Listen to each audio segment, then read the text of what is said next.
জীৱনৰ বাট সকলোৰে বাবে সেন্দুৰীয়া নহয়। কাৰোবাৰ বাবে মসৃণ হলেও কাৰোবাৰ বাবে এই বাট উখুৰা মুখুৰা, গাইতেৰে ভৰা।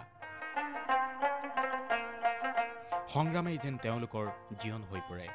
আৰ্থিক দৈন্যতাৰ বাবেই হওক নতুবা আন কিবা কাৰণতেই হওক, সংঘাতপূৰ্ণ জীৱন এটাকে তেওঁলোকে আঁকোৱালি ল'বলগীয়া হয়।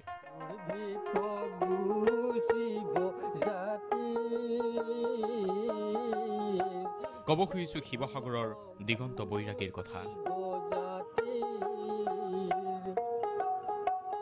কিন্তু মানুহজন সমাজত পৰিচিত দেউৰী কাকতি বুলিহে।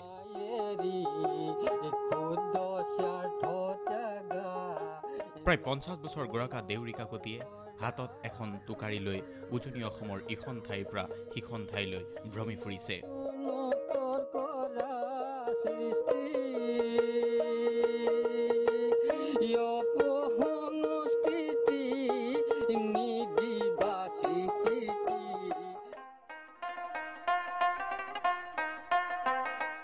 কঠোৰ পৰিশ্ৰম, ধৈৰ্য, একাগ্ৰতা আৰু কষ্ট সহিষ্ণুতাৰে জীৱনক নতুন ৰূপ দিছে।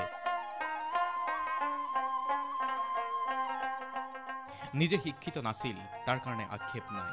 কিন্তু সন্তান কেইটিক মানুহ কৰাৰ লক্ষ্যৰেই দেউতী আৰু অনিমা কাকতিয়ে যুগ্ম জীৱনত অহোপুৰুষাৰ্থ কৰিছে।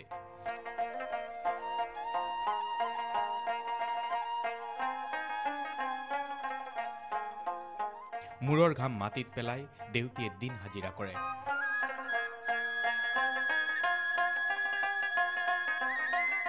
মাটি জৰীপ কৰা দলৰ সৈতেও কাম কৰি কঠোৰ পৰিশ্ৰম কৰে।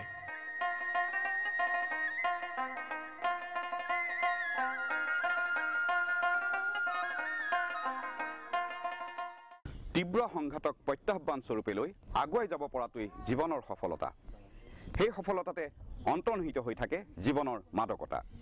কিন্তু জীৱনৰ সেই মাদকতা বুটলিবলৈ দেউতী কাকতি আৰু অনিমা কাকতিৰ দৰে ধৈৰ্য, একাগ্ৰতা আৰু কষ্ট সহিষ্ণু গুণৰ অধিকাৰী হ'ব লাগিব। হয়, এই মানুহজনে প্ৰবল বাধা বিঘিনিকো নেওচি উচ্চ শিক্ষাৰে শিক্ষিত কৰি তুলিছে নিজৰ সন্তানক। আদৰ্শত পৰিণত হৈছে এজন সফল পিতৃৰ আৰু এগৰাকী সফল মাতৃৰ।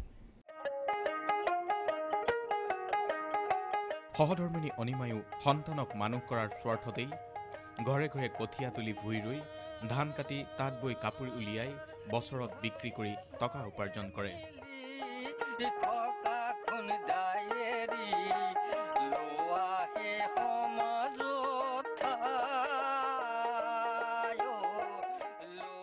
পিতৃ মাতৃৰ সেই কষ্টক যথোচিত সন্মান প্ৰদৰ্শন কৰি সন্তানে এতিয়া উজলি উঠিছে।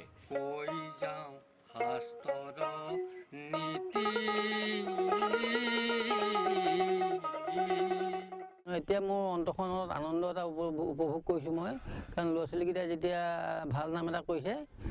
পুত্ৰ যদি বোলে খ্যাতি অৰ্জন কৰে, আনন্দত মন উঠলি পৰে, তেনেকুৱা হৈছে এতিয়া। পিতৃ মাতৃৰ অলেখ কষ্টক অথলে যাবলৈ নিদিলে বৰজীয়ৰী সংগীতাই। সম্প্ৰতি ডিব্ৰুগড় মেডিকেল কলেজৰ পৰা চিকিৎসা বিজ্ঞানত সুখ্যাতিৰে স্নাতক ডিগ্ৰী লাভ কৰি সংগীতাই সাফল্যৰ জখলা বগাবলৈ আৰম্ভ কৰিছে।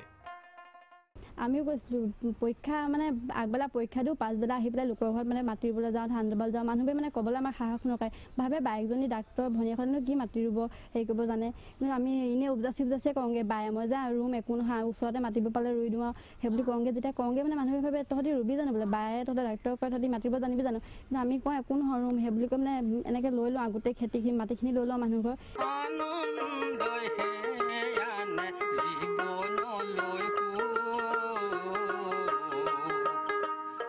হাতত টোকাৰি লৈ জীৱনৰ জয়গান গোৱা দিগন্ত বৈৰাগীৰ দিন হাজিৰা কৰাৰ পৰিশ্ৰম অথলে যাবলৈ দিয়া নাই তেওঁৰ সন্তানে।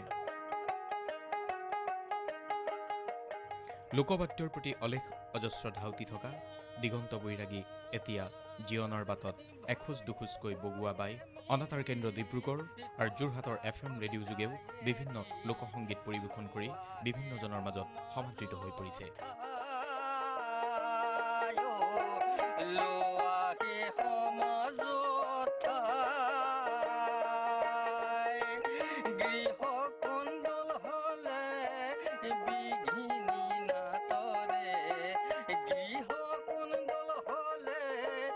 বিঘিনি